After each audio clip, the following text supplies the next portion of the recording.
Welcome into Gabber's Cave. I'm your host, Lorenzo de Costa. This is free picks and shit on Gabber's Cave, brought to you by Intellect Sports. We're back.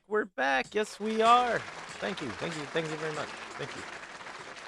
We have the remaining week of NFL preseason, first week of college. I guess it is the first week, right? Yeah, there's a few games, but this is our best bets. All right, almost done with preseason. I mean, it does get me excited, but I do like the preseason. I don't like betting on it too much. We do bet on it, but it's not like it's not the highest value bets. But it gets me excited. These young guys, they need to prove themselves. I mean, I'm all for it. You can find angles out there. And I agree with these. I agree with the 3 games. I like the 3 games. And the extra on the season. And now they get this nice week break, which they usually don't get. So they get a nice break before they start the season. And you know what? As far as a betting, man, it's just more regular season action, right? Listen, we got a couple college games this weekend. Some bets, some input for you. Then next week, we get a full slate of college. We'll host 2 shows a week this year. Our best bets for the weekend of football and Monday night will air on Thursdays.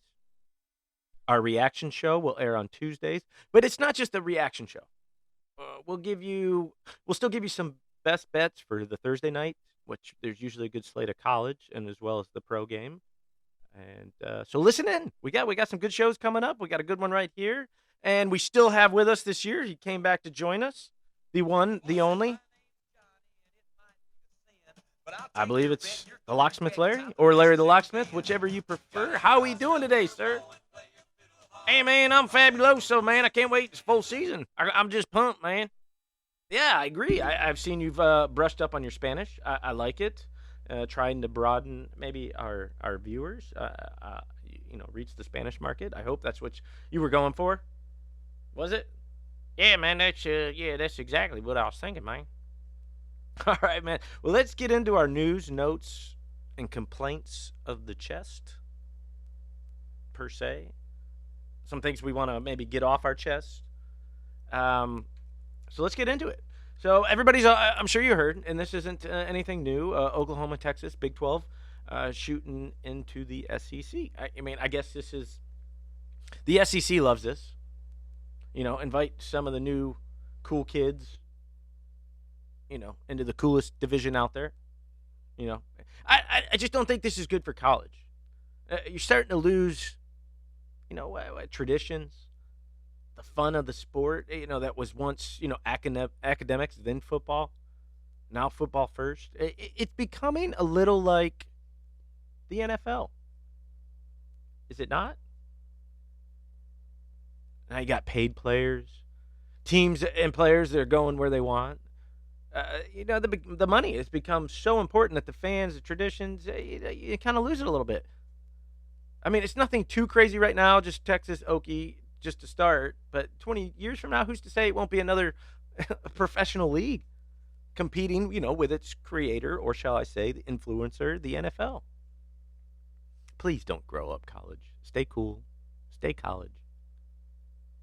Now, this just ended the other day. ACC, Big Ten, and Pac-12 are announcing an alliance. It's kind of like war here, right? It's going to shatter. It's going to shatter what? A shared vision of some sort of governance of these athletes, right? And in simple terms, it's basically a counterpunch to Texas and Oklahoma going to the SEC. Legal terms, some could say collusion to try to fend off the SEC from controlling everything. I mean, they essentially have, 8 power schools now? Which pales in comparison to their rival, the Big Ten. And nothing against Michigan, Wisconsin, Penn State, but Ohio State's the only dog in the fight every year for the national championship. These one-time conglomerate divisions, they're turning into, mom and pop shops now? Struggling to survive? Not strong enough to survive on their own, thus needed to band together. I mean, I just think this is ultimately bad for college football. But in the short, there will be some great games and good action, right? You're going to have a lot of these ACC and Big Ten and Pac-12. They're going to be playing each other, the USC's and Penn States or what have you. But again, with little, as far as a betting angle, a little history may be hard to kind of cap, but also in turn hard for the odds makers, right, to set the lines. I mean, how do you feel about this, Larry? I mean, I know you're a big SEC guy, so are you guys happy? Yeah, man. Yeah, I'm not sure if I like it though, man. I liked, back in the day when players wanted to go to like the home team, man, where they're from, and teams kind of stayed in a general area. Guys like say Joe Paul would hoard all the quarterbacks, man, in Pennsylvania. He'd get number 1, 2, 3. He'd get them all, man. Yeah, and that's essentially what's happening at a conference level right now. They're keeping the talent in those conferences. I mean, lots to be excited about, though. I mean, mainly a full season this year. Please, full season. Please, players, get you're getting paid a lot. Not at just college, obviously the pros, but get vaccinated. If you're going to crush a season and not have games and not have action just because of you fucked up, then, please, just, get it. You're getting paid a lot. No more action. All right, to the NFL. I love the rookies this year. We don't say this every year, and it's hard for quarterbacks to stay in this league and keep going, but I love these rookie quarterbacks this year. Really, more than any other year. I mean, for real, this hybrid quarterback that we've talked about in past shows has been evolving since the Vic days or Randall Cunningham. It's still on its way up, still coming to its climax, I believe. So many. But think about the top picks, except for Mac Jones in New England. But he could be good if it could work in that system with Belly and McDaniels. They do a great job with quarterbacks. But Zach in New York, or New Jersey, I should say. Trey, San Francisco. Fields in Chicago. Lawrence, of course, in Jacksonville. You rarely get this. But they all could be starting, and I think they should be day one. They might not all be, but they should be. I mean, this hybrid is taking over. I love it. Exciting to watch. Very exciting. Invest in these guys. Buy their cards right now because you get them for cheap, right? We're not. That's not one of our sponsors, Panini Cards or nothing, but no. Hey. Find the angles. You can make money. Rodgers. I know, I'm bringing it back up, and maybe I shouldn't because it's been talked about all summer, and I'm sure he loves it. But they're not talking about it anymore because he showed up to practice, and he's going to play. They restructured his contract. But is this just a drama queen or a evil genius, diva, narcissist, or just an effing idiot? I don't know. I mean, is it not becoming like that? He just doesn't, I don't want to play here. I'm too good for you. I don't want to play. I mean, that's what it's coming to. These quarterbacks. It almost happened. It started with Watson, but of course that happened, and he got screwed over by that. Then you heard Russell Wilson. They all started thinking, well, I can go somewhere else. But it didn't really happen. And it didn't happen here. But he'll be gone next year. He'll definitely be gone. And I think a lot of it's propaganda, right? He loves this attention, right? I think he does. The constant dating of these famous athletes and actors in and out of relationships. Like, the more I think about this, you hear it's relationships with the GM. He's not treated right. Bullshit. I guarantee you, like most GMs that have a franchise quarterback, reach out to their star QB, right? Fishing trips, have a beer. Let's go golfing. Let's have a nice dinner. Hey, bring the family over. A short vacation. Normal things in the off season, and this happens all the time. But not with Rodgers, because he refuses to have that relationship. This is all allegedly. It's my opinion, yes. But just like the smoke show women and his family. Yes, I went there. His family. You've heard the stories, and I'm not. And this was before even his brother was on The Bachelor or Bachelorette, whatever it was. But hear me out here. It's not all that bad of a show. I am forced to watch it some nights with my wife because, definitely not Monday Night Football nights because I think that's when it's come on Sunday or whatever. But she can record that shit, so we're not going to get into that. But actually, maybe we will for a second. But that's the point. Why it's not that bad. I do force myself to make her happy. And next thing you know, like I'm glued to the TV. Like I can't believe that effing bitch. Really. And then my wife starts asking questions like, "Is she hot? Which one do you think is the hottest?" I I feel like she's putting me in place. Or does she? Maybe she just wants some gossip while she watches the show. I don't know, but not sure. But I'll be honest and I'll tell her. I'm gonna tell her the right thing because I'm a good husband. And I say, yeah, they're all right, but you're way hotter, babe. I'm not gonna tell them they're all gorgeous. I mean, why are you looking at me like that, Larry? You watch it too. I bet you watch the show, don't you? Nah, man, I just can't believe the shit you're talking about and saying already. It's first show, man, of the year, and you're talking about the Bachelorette and stuff, man. I don't know where you're going with this. All right, thanks, Talksmith. But duly noted, and I'll get out of the woods soon here. But and we also have to, we have to discuss the cursing on the show, and we'll discuss it in a few. I gotta watch my mouth. But he doesn't. He doesn't get along with his family. Why not make an appearance on the show? Well, his bro hinted quite a few times on the show that A-Rod is a D-bag. I just don't think he's that great of a person and will always be in and out of relationships. And this goes on the football field. That's the problem.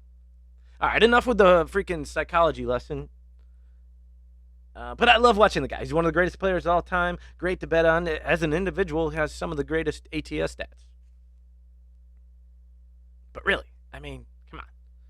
I do want to see him go somewhere else just to make just for some more attention. I want to see it and see what he does. I want to really see because he's jealous. He's not the GOAT.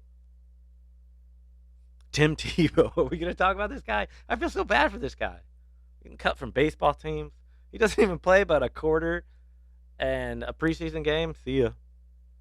I'm sure Urban tried his best to keep him on there, but I'm sure everybody was like, dude, come on.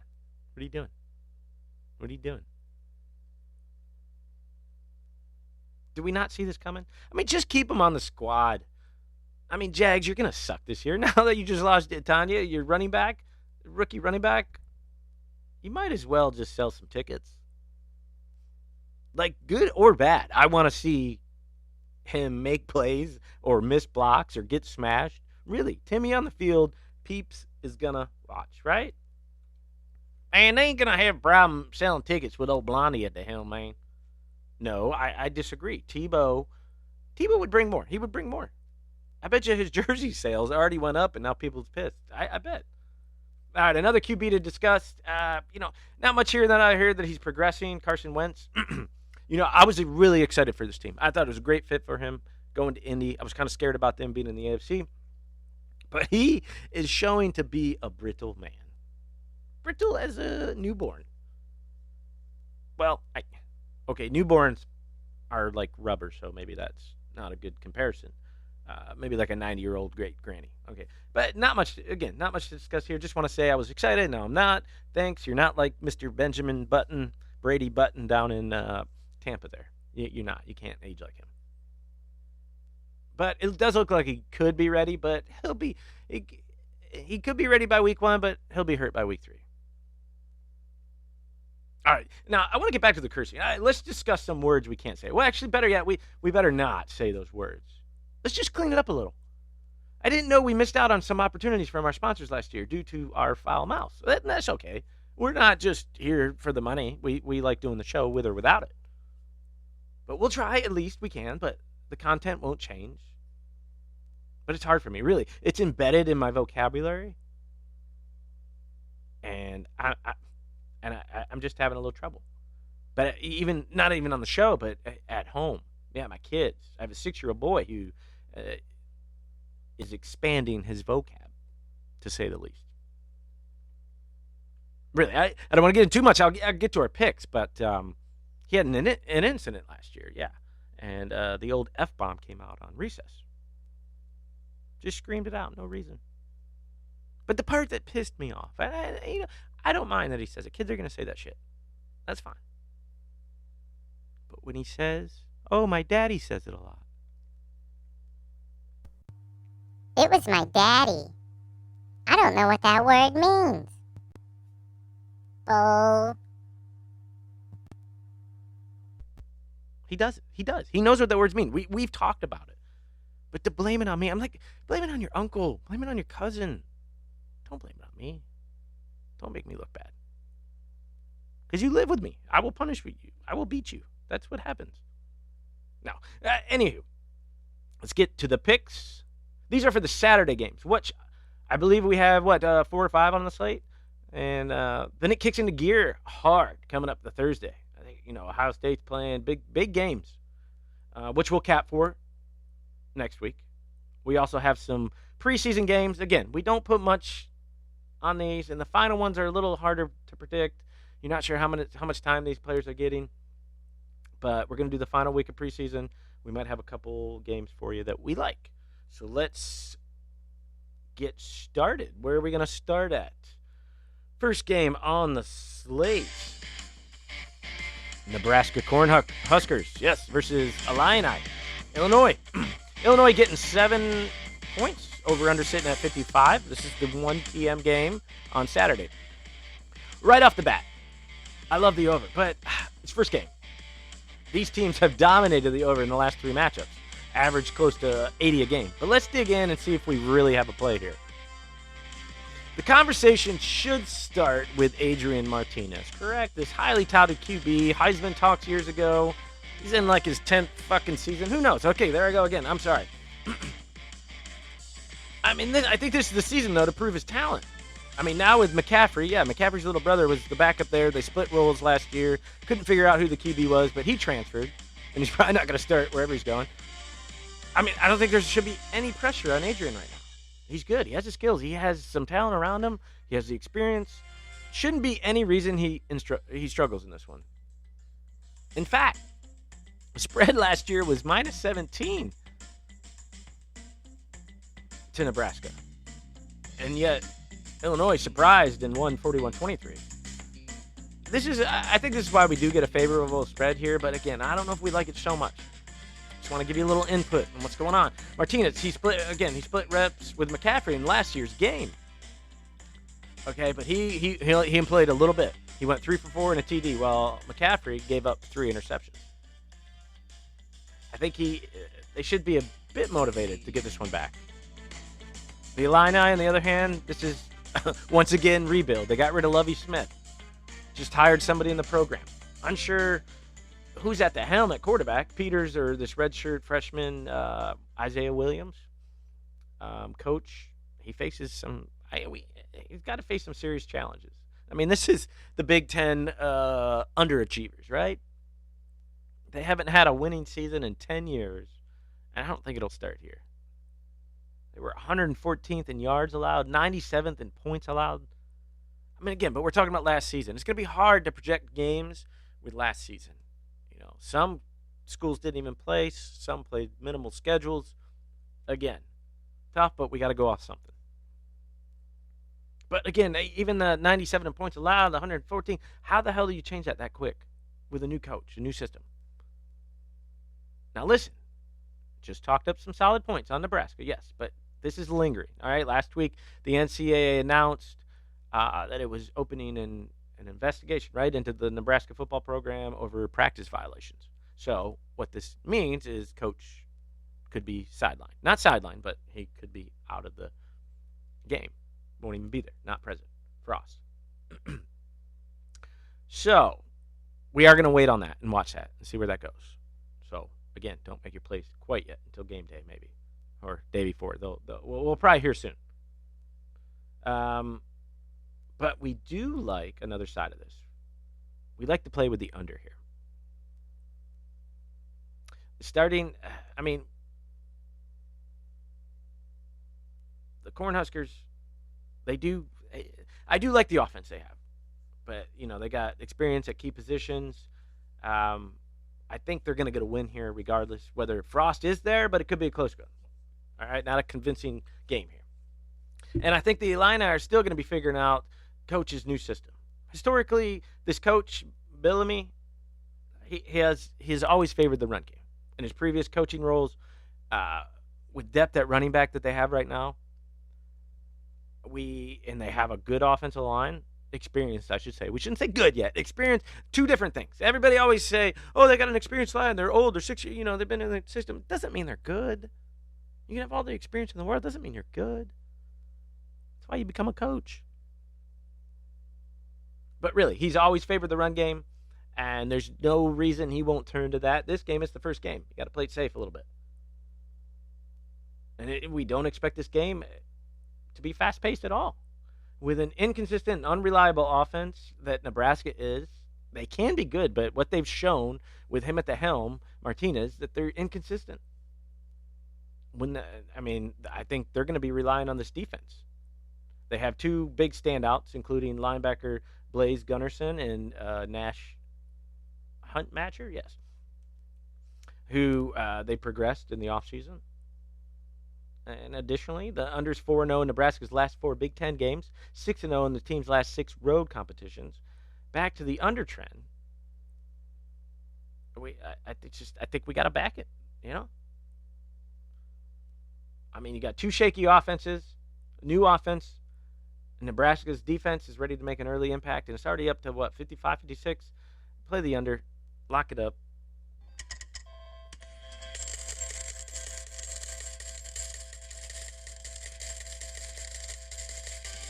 Next game. This is a big one. Everybody's going to be watching this one. One of the best teams in the country. UConn. No, it's not basketball. Yeah, at Fresno State. Big trip.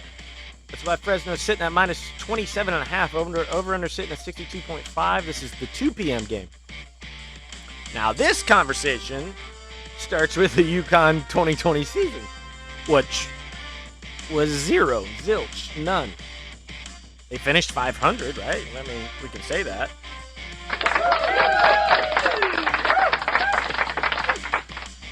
They moved and then they moved conferences too. They got out of the AAC, and now they're going Notre Dame status on us. They're going to go independent. They're back to independent. Does Notre Dame go back to independent? They're a piece of shit. Anyways, nobody wants him, nor wants to play or coach for them. They lost over 20 players that transferred out last year. So, first note, again, long travel. And these Bulldogs, they return a lot of talent, including virtually all the key contributors on the skill positions on offense. QB Jay Kaner, he threw for over 2,000 yards in 6 starts. That's over 300 a game. And his top 5 receivers are back. They averaged 479 yards a game, which had them sitting at 17th in D1, ranked 37th in D1, maintaining an average of 32.8 points per contest. Now, the Bulldogs D wasn't the greatest last year, but again, small sample size, 6 games. But I don't think they're going to have any trouble against what is likely to be a run-oriented offense by the UConn. Rather pedestrian offense, I should say. No, Fresno State returns its top 3 pass rushers on defense. Expect lots of struggles here. I don't think we need to say much more here. This is just an off-balanced game.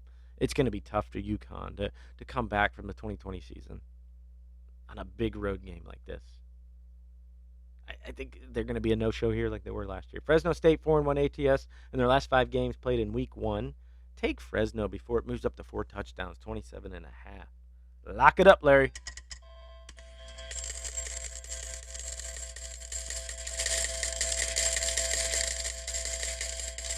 Next up on the board, we have...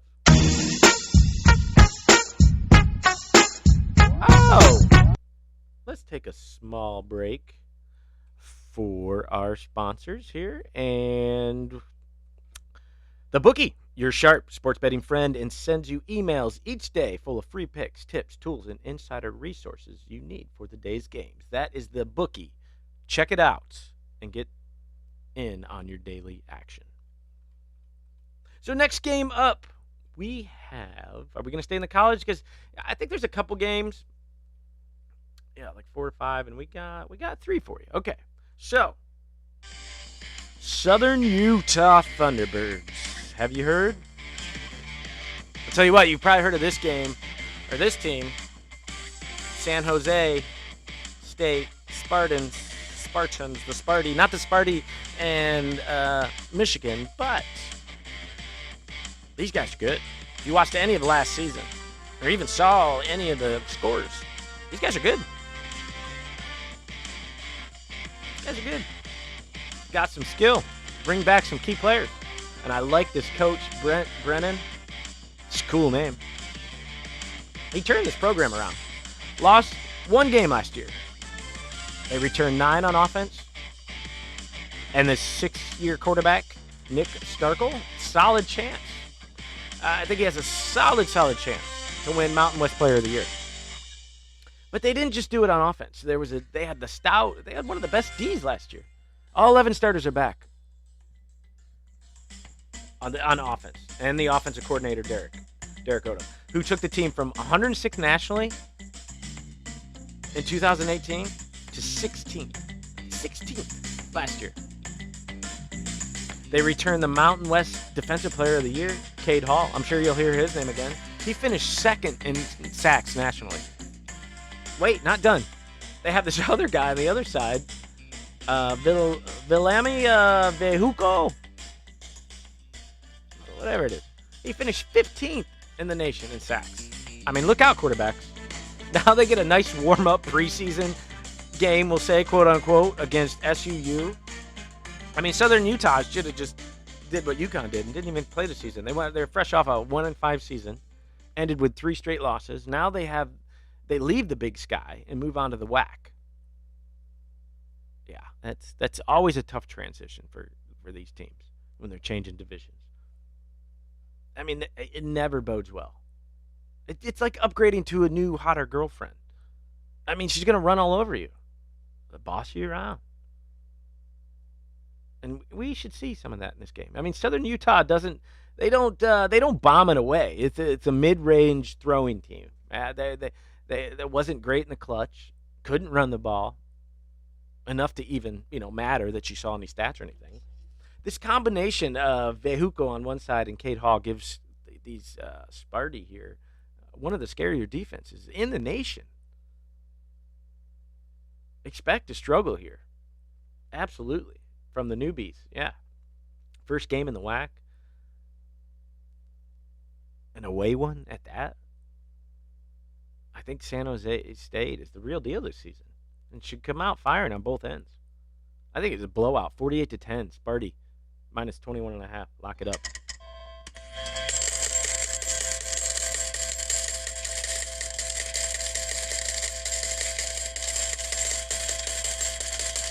You got a pick for us today there? Yeah, man, I got one, man, but it's in the NFL, man, but we're talking a little bit. Yeah, because you're probably still writing it in. Oh, and we do want to introduce to the show, once the NFL season starts, we have Batman. Yeah, Batman. We call him Bad Batman. This is the guy, he's going to give us a pick a week, but you really want to stay away from his bets. So we're going to take the opposite side every week and see where we end up. And you should as well. So, not on this show, but coming up, maybe, yeah, for first week of NFL, he will be on the show giving us his picks. All right, we're going to go right to my team. Yes, the Buffalo Bills. And again, I'm not going to make this a biased show and talk about the Bills, but they were so good last year, I talked to them about a lot, and we had bets on them. Bets against them, I believe, yes. But for this preseason game, I know everybody's going to probably be all over them since the level of play they played last week. Yeah, 41-something against Chicago. Okay, but I think we're going to jump right back on it. They're sitting at -8, which is a lot of points in the preseason, but I think it's the value had proved itself. And this high number, again, for preseason, I know it's going to be tough, but Green Bay doesn't show any signs of playing Rodgers or playing in the preseason. And look, Jordan Love, he isn't the answer anyways, but Just complete waste of first rounder, but I don't even know if he's playing. Rodgers was actually right about that. Why hire this guy? Why pick this guy? Why? You want to keep me here? Why pick this guy? He could have got me a sweet-ass receiver. He did return to practice, but it's unknown if he will play. But this current Bent Kurt guy, I mean, if you watch these 2 preseason games, it's an easy observation that the Bills are deep and the Packers are not. They've scored 21 points on 520 yards over 2 games. No bueno. Now, Trubisky did come to play because he was playing against his old team, but he still has to prove himself. He wants to be a starter in this league. This dude is playing with heart right now. He's looking for a starting role somewhere else. And if he can follow up with consistency from his last game, I think that proves a lot. And he's just pushing up his stock. I don't see why he doesn't come out here, and I don't see why the Bills won't give him a lot of playing time. Now, a good note here is that Allen probably will play a set or 2. If not, maybe the first quarter. And you know that's going to mean points. And the rumors are he could see the majority of the first half possibly. And if that's the case, we're all over this too. But I like Trubisky in the role. That means he'll probably be playing the majority of the second half. I mean, Bills have covered the number in 11 of its last 13. I know the different preseason, what have you, but I think they went undefeated in preseason last year too. Listen, and they dominate Green Bay. They've covered the last 6 when playing at home versus Green Bay. Take the Bills, -8. Man, even in preseason, you can't stay away from them, huh? What? Hey, man, you're betting with your heart, man. You're always doing that shit. No, I just give facts, no heart. Yeah, man, it's kind of like, you have the cutest kids and all that.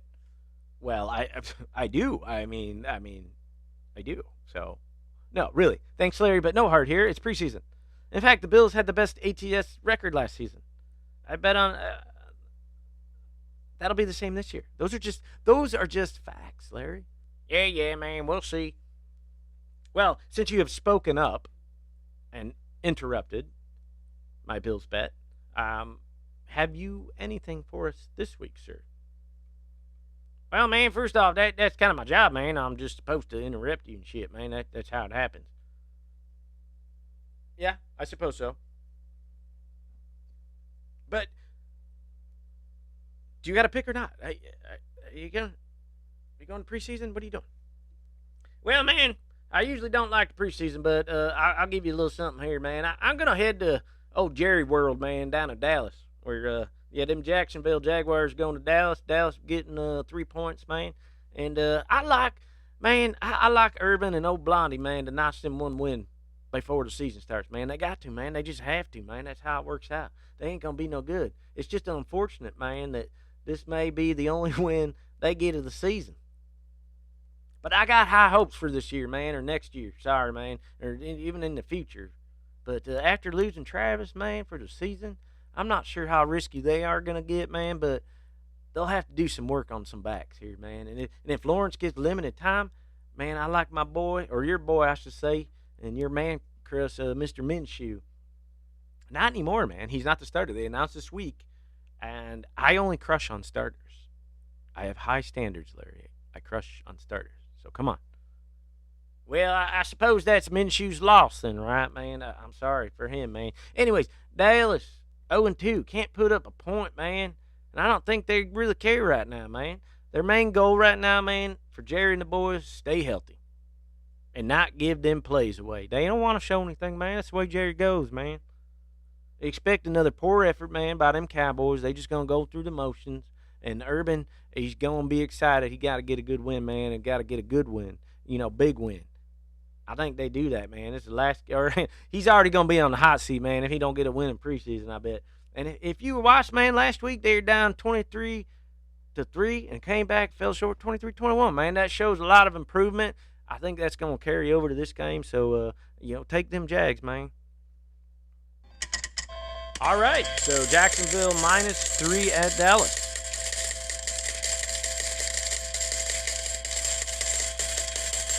Well, that's it for this show. Thanks for joining the show. Please like us wherever you go. Join us next week for our best bets. I'm your host, Lorenzo De Costa. This is Free Picks and Shit. And we's out.